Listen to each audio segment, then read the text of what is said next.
आतंक के वो 2 मिनट विशेष में आज यही मैं हूं पुण्य प्रसून वाजपेयी। बाबा बर्फानी के दर्शन करके लौट रहे यात्रियों पर हुए आतंकी हमले से समूचा हिंदुस्तान सन्न है।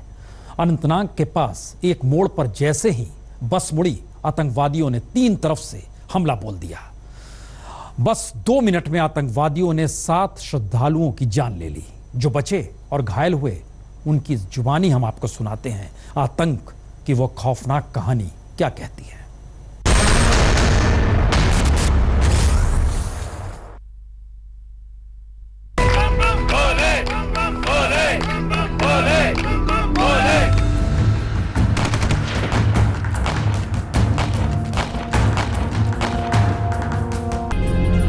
दोनों बाजू से गोलियां चलने लगी, दोनों बाजू, तीनों बाजू से। अच्छा, सबको हेल्प करके नीचे किधर लहू किधर क्या हेल्प करके बचा के हमारे ड्राइवर साहब थोड़ा आगे लेके आए। उसने बोला तो कुछ भी हो दरवाजा जल्दी बंद करो। 3-4 जन अंदर दौड़ के आ रहे थे, मैंने दरवाजा बंद कर दिया। आगे पीछे सामने से सभी जगह से गोलियां चल रही थी, तो गोली चलने लगी तो हम लोग का तो आँख ही बंद हो गया। हमें लग गया तो हम लोग इसका इधर से खून खून ज्यादा गिरने लगा। ये हुआ ना तभी लगा, तो क्या मालूम नहीं कैसा हुआ कैसा नहीं।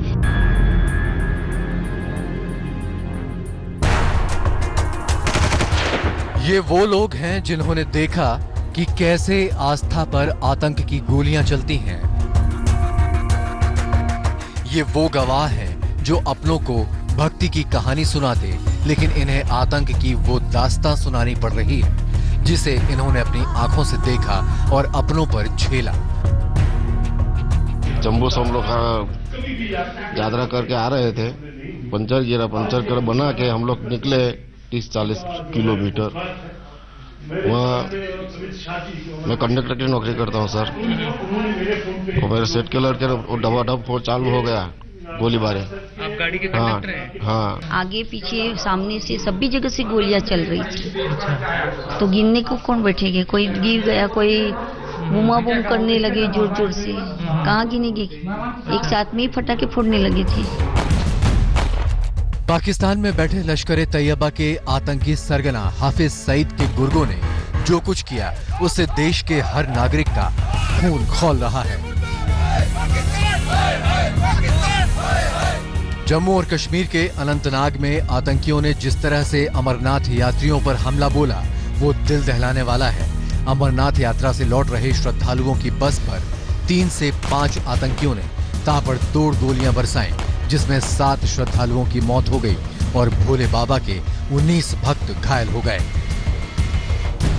8:15 को ये हादसा हुआ। अच्छा, दोनों बाजू से गोलियां चलने लगी, दोनों बाजू, तीनों बाजू से। अच्छा, तो सबको हेल्प करके नीचे किधर लहू किधर क्या हेल्प करके बचा के हमारे ड्राइवर साहब थोड़ा आगे लेके आए। बाद में थोड़े गांव वाले, थोड़े पुलिस वाले 10-15 मिनट में आ गए। हम इस वक्त अनंतनाग के बटेंगू इलाके में है। यहीं पर वो हमला कल रात को हुआ था। आप देख सकते हैं कि साफ इस हमले में और उसके बाद जो यहाँ हालात पैदा हुए उसकी साफ सूरत हाल नजर आ रही है। ये गाड़ी भी उसी वक्त यहाँ से चल रही थी और ये बताया जा रहा है कि इस गाड़ी का भी नुकसान उसी वक्त हुआ है। लोकल्स की यहाँ माने तो हमला होने के बाद आर्मी और पुलिस की तरफ से भी फायरिंग हुई। क्रॉस फायरिंग में काफ़ी सारी गाड़ियाँ यहाँ इस तरीके से डैमेज हुई हैं। मैं आपको बता दूं कि इसी स्पॉट पे फायरिंग होने के बाद, इसी स्पॉट पे हमला होने के बाद वो जो हमलावर है वो इस पीछे की गली से बताया जा रहा है निकले और यहीं से पूरा का पूरा वो जो ऑपरेशन जो है किया गया। इन आंखों में वो दर्द समाया हुआ है जो जिंदगी भर इन्हें डराता रहेगा। इनके लिए सोमवार की वो रात सबसे डरावनी रात थी।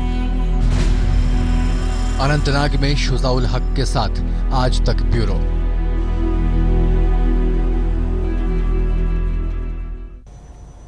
जैसे ही आतंकवादी हमला हुआ, बस में सवार यात्रियों को लग गया वो किसी बड़ी मुसीबत की चपेट में आ चुके हैं। 3 तरफ से ताबड़तोड़ गोलियों में बस में सवार 7 यात्रियों की तत्काल मौत हो गई। बाकी यात्रियों के लिए हर पल मानो मौत सिर पर नाच रही थी।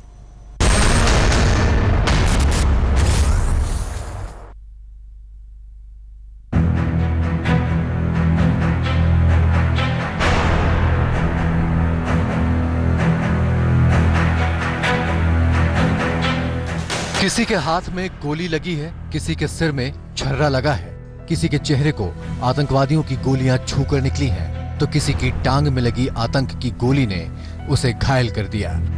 अंधेरा हो गया।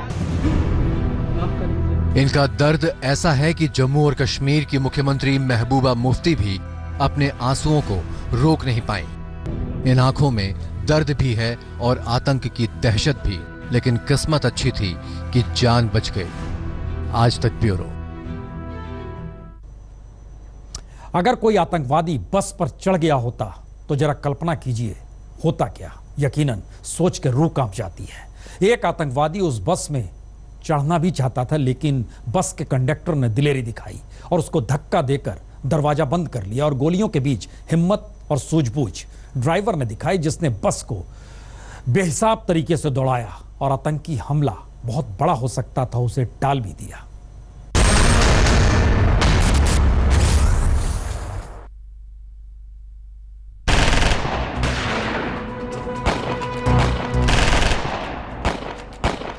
पेशे से ड्राइवर सलीम शेख की देरी पर देश गर्व कर रहा है। सलीम उसी बस का ड्राइवर है जिस पर सोमवार की रात आतंकवादियों ने हमला किया था। अंधाधुंध गोलियों की बौछार के बीच सलीम ने जैसा हौसला दिखाया, उस पर किसी को भी नाज हो सकता है। अंधेरा हो चुका था, आनंदनाग 2 किलोमीटर बाकी था। उस जगह पे हमला हुआ अंधेरे में। इतनी फायरिंग जबरदस्त, इतनी फायरिंग चली, 50 से 60 गोलियां चली। पूरे गाड़ी के शीशे टूट गए, अंदर से सब चिल्लाने लगे, गाड़ी रुकाओ, रोने लग गए। मैं बस नहीं रुकाया, मैं चलता ही रहा। मिलिट्री कैंप मेरे को जहाँ मिला 2 किलोमीटर के बाद मिलिट्री कैंप में रुकाया, उनको बताया ऐसा हुआ। उन्होंने तुरंत हमारी हेल्प की। सलीम की हिम्मत की हर कोई सराहना कर रहा है। एक हीरो की तरह उसका स्वागत हो रहा है। मालाएं पहनाई जा रही हैं, मिठाई खिलाई जा रही है। सलीम शेख से सुनिए, आखिर अनंतनाग में तीर्थ यात्रियों से भरी बस कैसे आतंकी हमले का शिकार हो गई। हम 8 तारीख को दर्शन करके निकले बालताल से। 9 तारीख को हमने श्रीनगर नाइट लिया और लगभग हम लोग 4 बजे साइट सीइंग करके निकले थे, तो हमारा पंचर गिर गया 4-5 किलोमीटर के बाद। पंचर गिरने की वजह से मिनिमम 2-3 घंटा लेट हो गए। तो हमारे साथ की जो 3-4 गाड़ियाँ थी वो निकल गई थी। मिलिट्री की गाड़ियाँ भी 2-3 थी, वो निकल गई थी। हम लोग अनंतनाग आते हुए हमारे को 8-8 हो गए। अपनी जान की बाजी लगाकर सलीम ने कई परिवारों को गम के समंदर में डूबने से बचा लिया। सलीम का परिवार खुश है कि उसने ऐसी बहादुरी दिखाई। ये खबर सुनी जब मेरे को पहले थोड़ा दुख हुआ, क्योंकि इतने यात्री मारे गए, लेकिन उसने बाकी के लोगों को बचाया। इसके लिए मेरे को गर्व महसूस हो गया, गर्व हो गया मेरे को कि मेरे बच्चे ने इतने लोग बचाए। उस वक्त मैं बहुत घबरा गई थी, लेकिन फिर मुझे बहुत खुशी हुई कि उन्होंने 50 यात्रियों को बचाया। तो मुझे बहुत खुशी हुई और अफसोस हुआ कि वो 3-4 जो यात्री मरे उनके ऊपर बहुत दुख हुआ कि बेचारे बेकसूर थे। उन्होंने क्या बिगाड़ा था किसका? वो तो यात्रा करने के लिए गए थे, भगवान को दर्शन करने के लिए गए थे। उनके साथ ऐसा नहीं होना चाहिए। सलीम शेख के लिए अमरनाथ का सफर पहला तजुर्बा नहीं था, ये उसकी चौथी यात्रा थी। लेकिन इस बार किस्मत ने उसके लिए कोई और कहानी लिख रखी थी। वलसाड शहर में एक तरफ गुस्से का माहौल भी था और दूसरी तरफ गम का भी। कुछ लोगों के लिए अमरनाथ की यह यात्रा आखिरी साबित हुई, लेकिन सलीम शेख जैसे व्यक्ति की बहादुरी के चलते कुछ लोगों को जीवन का वरदान भी मिला और इसीलिए मानवता में उनका विश्वास एक बार फिर से दृढ़ हो गया। सलीम के साथ ही बस के कंडक्टर ने भी हिम्मत दिखाकर बस का दरवाजा बंद किया, नहीं तो अनहोनी और बड़ी हो सकती थी। इसमें उसे भी गोली लगी। वलसाड में कमलेश सुतार के साथ आज तक ब्यूरो। कल्पना कीजिए, घर से निकले थे, श्रद्धालु बनकर यात्रा पर गए थे, वह भी अमरनाथ की यात्रा। दिन भी सोमवार का था। जी, सावन का पहला सोमवार, शिव की पूजा होती है और हर कोई सोच रहा था दर्शन हो गए, अब घर लौटेंगे। और घर वाले भी सोच रहे थे वो लौटेंगे। लेकिन फिर जरा सोचिए, वो जीवित जो नहीं लौट पाए, उनके शव जब घर लौटे तो फिर उन परिवारों का दर्द ताउम्र कितना बड़ा रहेगा।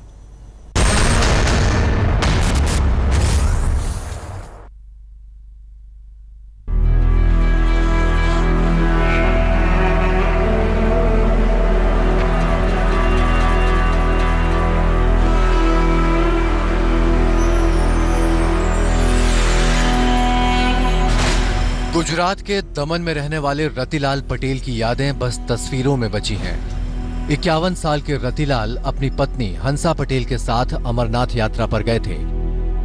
रतिलाल उसी बस में सवार थे जिस पर आतंकियों ने गोलियां बरसाईं और एक गोली रतिलाल को भी लगी। बदौली से 4 दिन गए थे तो हमारा रतिलाल काका को गोली लगी और मेरी चाची को भी लगी गोली। हमारा चाचा एक्सपायर हो गया ऐसा। बाबा बर्फानी के दर्शन करने के लिए हर साल लाखों श्रद्धालु जाते हैं। इस बार इनमें से 7 लोग लौट कर नहीं आए। अब उनके घर वाले सारी जिंदगी उन यादों की टीस में गुजारेंगे। आज तक ब्यूरो।